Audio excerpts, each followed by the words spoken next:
how are you doing today? So we're going to talk about how to communicate with your horse so your horse understands you. And I am really excited to be here with you because this is a topic that I absolutely love to talk about. So have you ever felt like you're just bursting to get out with your horse? You have a lot of care in you, a lot of passion, a lot of deep desire to help your horse, but you can't seem to quite get your horse to get motivated to say, "Yeah, I understand, and let's do it." And why is it that some riders seem to have absolutely no trouble communicating with their horses, and their horses are willing, they are there for them, while others struggle to just rustle up even so-so results? Well, today I'm going to dig really deeply into how to communicate with your horse, how to get your message across to your horse so that your horse then understands what you're saying. Okay, and I'm going to actually show you how to create an ideal horse, your ideal horse.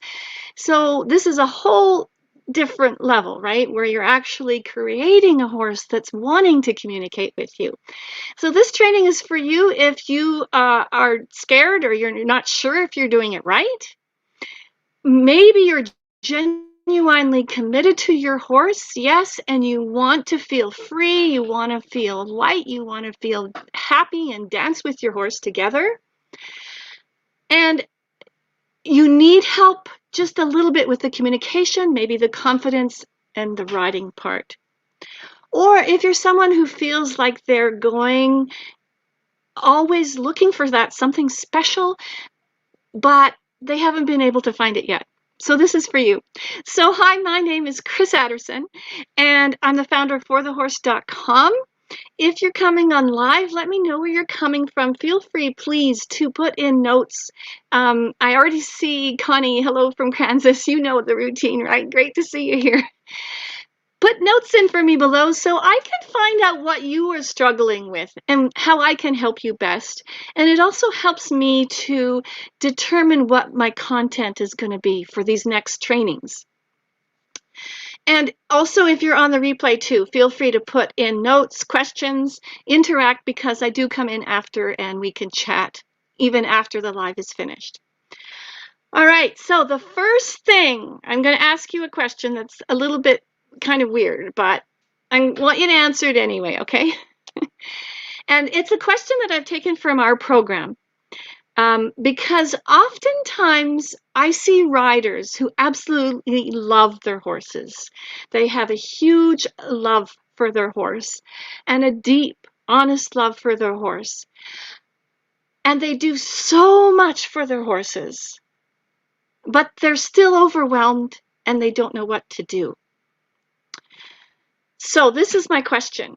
Are you doing endless stuff with your horse, right? And by that, I mean doing this and doing that and trying this and trying that. Because so much of what we see is riders who come to us to better themselves, right, with their horse. But what they really are struggling with is that they don't know what to do because they have this deep block within themselves. And usually it's around having an authoritative figure in their childhood, right? So when they were children, basically, and I'm the same, I'm not excluded from this, I got messages like, you're wrong for wanting that. And how could you want that? Do you know what you actually want? Or there's something fundamentally flawed with you, or what's wrong with you? These types of messages that we may have gotten in our childhood from, a figure that we respected. And so this is when I see writers have a really difficult time. And what they haven't done is they haven't given themselves permission to want what they want. And that may be they haven't given themselves permission to invest in a program, or they haven't given themselves permission to go after their dreams with their horse, or they haven't given themselves permission to take time off of work or to spend more time with their horses. Just fill in the blank, whatever it is that you can fill in the blank there. So put a note for me below if that's you, if you feel that you can resonate with that on some level. And I want to give you an example and show you exactly how this worked. And it was a student of mine who had a horse who was a dominant mare. And she was a very strong mare and a very confident mare, but also very dominant and very sensitive. Let me know if you can think of a horse that's exactly like that. A wonderful horse. And she didn't like the part that the horse was very dominant, right? So the horse was like really fast, always walking out fast. And my student was a fairly, introverted, quiet, slow person, but the horse was very fast all the time, dominant, knew exactly where she was going, what she was doing, and in a herd situation, the horse always told the other horses what to do. Nobody told her what to do. And so my student didn't like this about her horse, and that frustrated her greatly.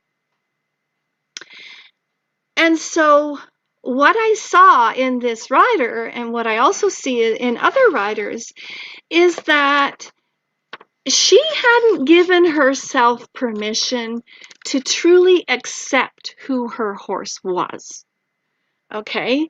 So when we can truly accept who our horse is, that's when the communication starts, right? But before that, this rider hadn't truly accepted who she was and hadn't really realized that she wasn't even giving herself permission to love herself, to trust herself, and therefore she didn't then give herself permission to truly love her horse, trust her horse, accept her horse for the kind of horse that she was. So once she really got over those blocks and she could accept, yes, my horse is a dominant mare. Yes, my horse wants to be dominant. So how do I communicate with that type of a horse? How do I have a conversation with my mare? And when she figured that out, then she could really, really love her horse. And then the reciprocal love went back and forth. So if that resonates with you, put a note for me below. Just put YES below for me so that I know that you can relate to that. And maybe you have a horse that perhaps, it'll be totally different from the example I gave you, but a horse that you don't really accept. And you may say, oh, but I absolutely think that my horse is amazing and she's my child and I absolutely love every part about her. But maybe look a bit deeper and see, is there some part of the horse that you don't like? Is that reflecting back on you? So Steph, I see you. Hi, how are you doing, Steph? Great to see you here. And if you want to receive more of my lives or get notifications when I go live, you can click that bell icon that's up top there, or the 3 dots. Click on that and a drop down will come down. You can choose to see and get notified when I go live. Okay, so now, when you truly accept who your horse is, then you can really start to create the ideal relationship and your ideal horse. And that's what I mean about creating your horse, right? It starts with us and understanding where we are, and then we can create our ideal relationship, our ideal horse, and our ideal communication. And this is a process we have in our program, and it's to help you to get clarity around that. So now let's go into the actual hows. All right, so you're clear on where you're coming to your horse from, and now how to do it. Well, there's so many different ways of communicating with your horses, aren't there? There's voice, there's intention, there's words that we can use, mental images, expressions on our face. People sometimes call it body language, movement, praise, smiling, energy. So what does it all come down to? What do all of those things come down to? Somebody put a note for me, and I'll check my notes.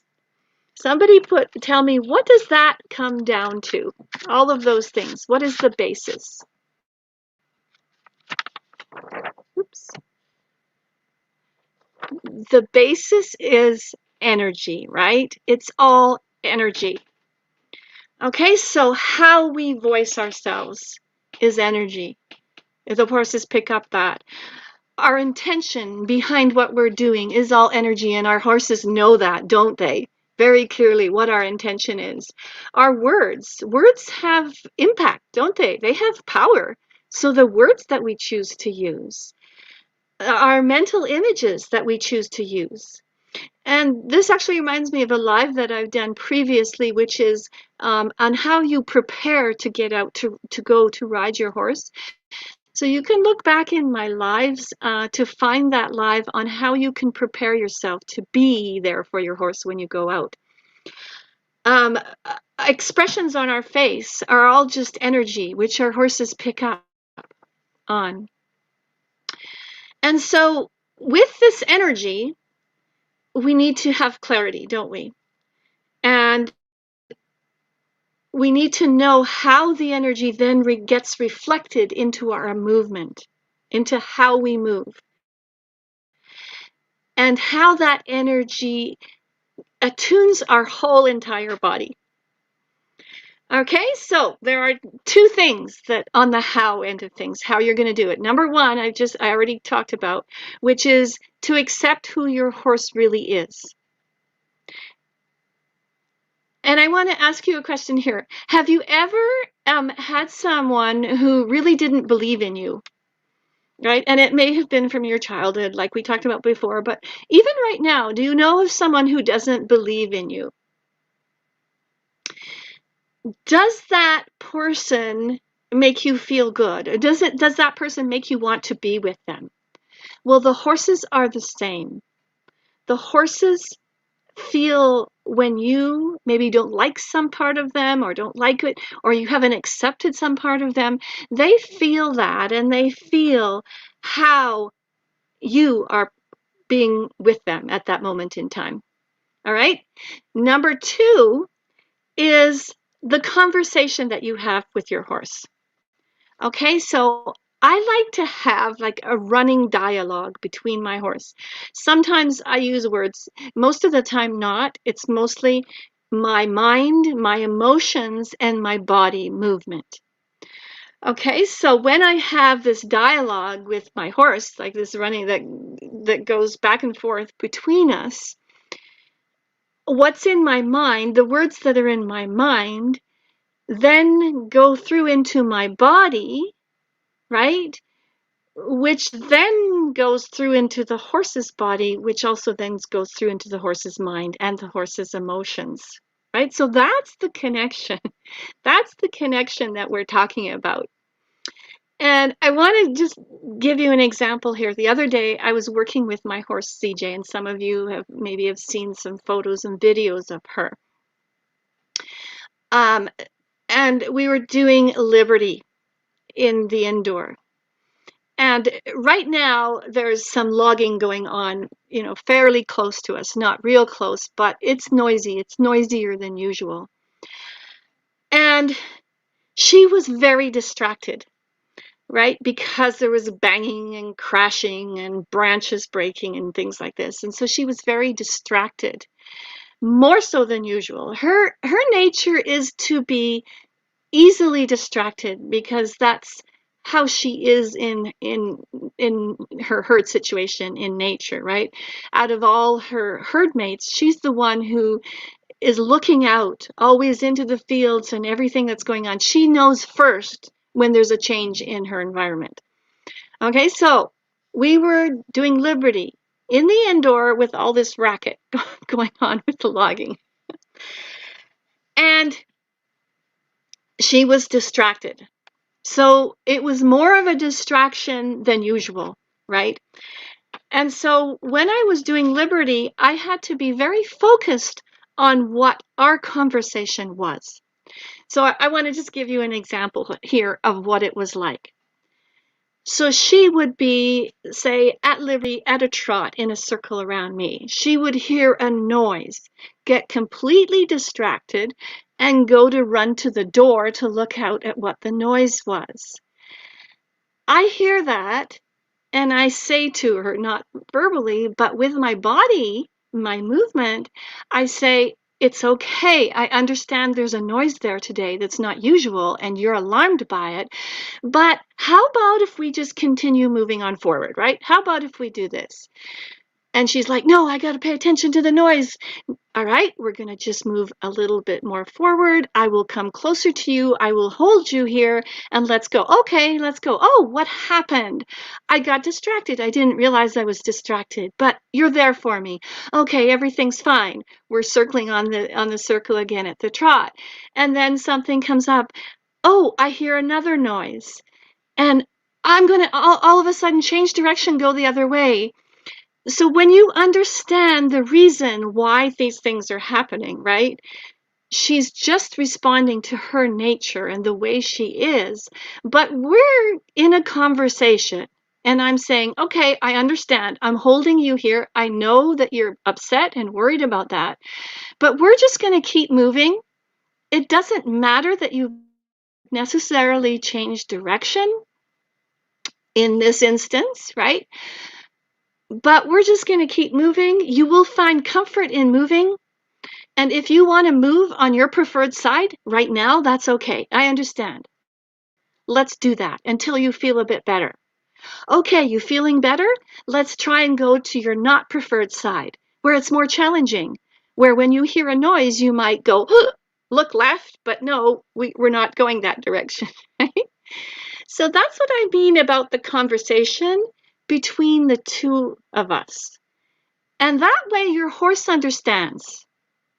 If it comes out of nowhere, if you're not accepting how your horse's nature is, and there's that underlying feeling and frustration and begrudging that today she's really distracted because of those noises, that's going to come out in your movement. That's going to come out in how you communicate.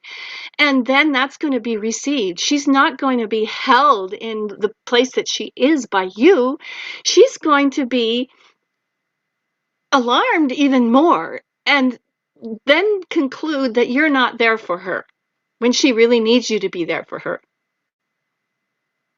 Okay, can you see how that works? Put a note for me if you understand that. I'm going to check my messages here. And put a note for me if you understand what I'm saying. If you can see that the dialogue, the communication is two-way. It's not just one way. It's not just a dominating behavior that's going to say, we are circling to the right now, and we're going to go at a trot. And if you don't do that, no matter what, I'm going to reinforce that until you do. Right? What's that going to say to your horse? Is that a good conversation? That's saying, you don't have an opinion right now. I don't respect your opinion. I just have a decision that I made before I came out here that we're going to go to whatever direction at this gate. Right? So there's no dialogue, there's no communication back and forth. If this happens, your horse won't understand. They will maybe do what you're asking, but what is the taste in their mouth having done that? Now, I just want to say that it's not that I don't have boundaries, right? I have very clear boundaries. So the boundaries revolved around safety, telling my horse that I'm a human, you're a horse.